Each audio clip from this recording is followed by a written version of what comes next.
Bazı sorular sizi yanıltmak için bir ışık yakar. Açık bir ipucu verir gibi görünür ama amacı yanlış yönlendirmektir. Her zaman o ışın peşinden gitmek doğru olmayabilir. Şimdi tüm ön yargı ve paradoksal düşüncelerimizi bir kenara bırakmaya çalışarak sorulara göz atalım. Verdiğiniz cevapları yorumlar bölümüne yazın. Her sorunun sonunda verdiğiniz cevaba göre zeka durumunuzu yorumlayacağım.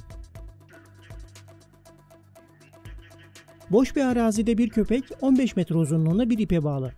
Köpekten 25 metre uzaklıkta ise bir kemik var. Buna rağmen köpek kemikten yiyebiliyor. Bu nasıl olabilir?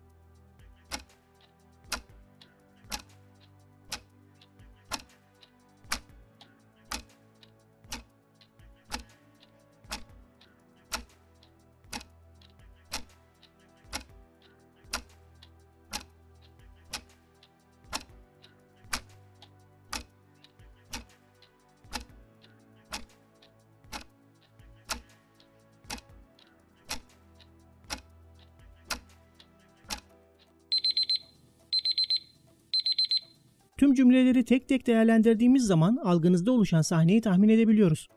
Muhtemelen ağaca bağlanmış bir köpek ve uzağında bir kemik.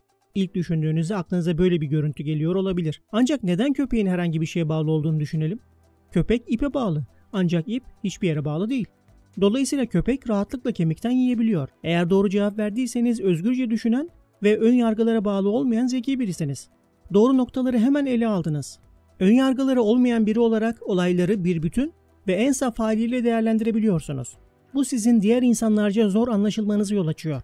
Ancak siz doğru bildiğinizden şaşmıyorsunuz. Bu da sizi doğru sonuca götürüyor. Eğer cevap veremediyseniz zihninizde oluşan resimlere saplanıp kalmışsınız. Soruları dikkatli okuyun ve her kelimeyi inceleyin. Arkadaşlar, Eğlenceli Tarih diye bir kanal açtım. Bu kanalda animasyonlu, bilgilendirici tarih videoları izleyebilirsiniz. Link açıklamalarda. Bir adam gümrükten her gün bisikletiyle 2 çuval çakıl taşı geçiriyor. Gümrük görevlileri adamın kaçakçılık yaptığından emin. Fakat ne kadar kontrol ederlerse etsinler çuvalların içinde çakıldan başka bir şey çıkmıyor. Gümrük görevlileri de adamın her gün geçmesine izin veriyordu. Adam gerçekten de kaçakçılık yapıyordu. Peki ne kaçırıyordu?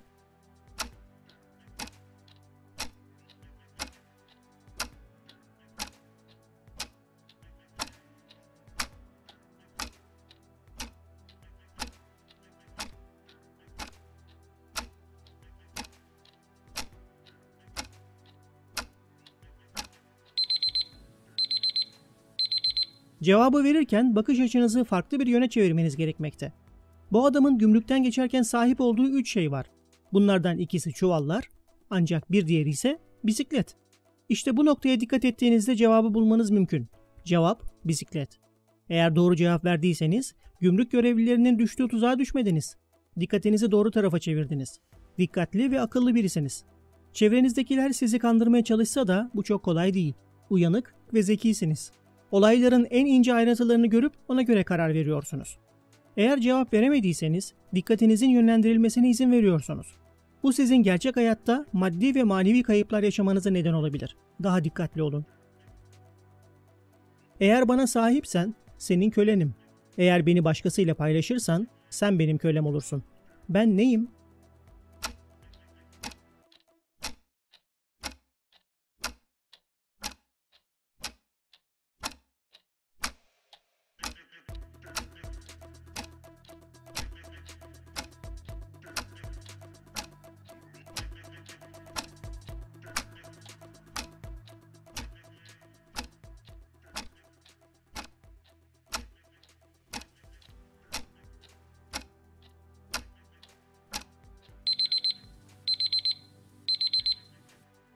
Burada sözel zekanızı kullanmanız gerekmekte.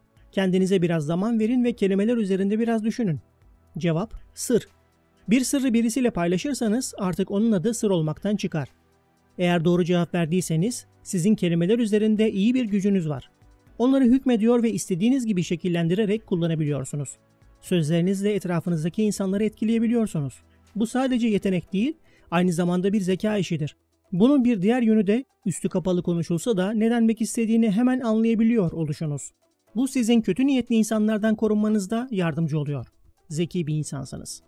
Eğer cevap veremediyseniz karşınızdakinin dediğini doğru şekilde anlayamadığınız gibi kendinizi de iyi ifade edemiyorsunuz. Daha çok dinleyip okuyarak eksikliklerinizi giderin. Bu videoda bu kadar. Şimdi başka bir Her Şey Merak'tan videosu seçin ve izlemeye devam edin.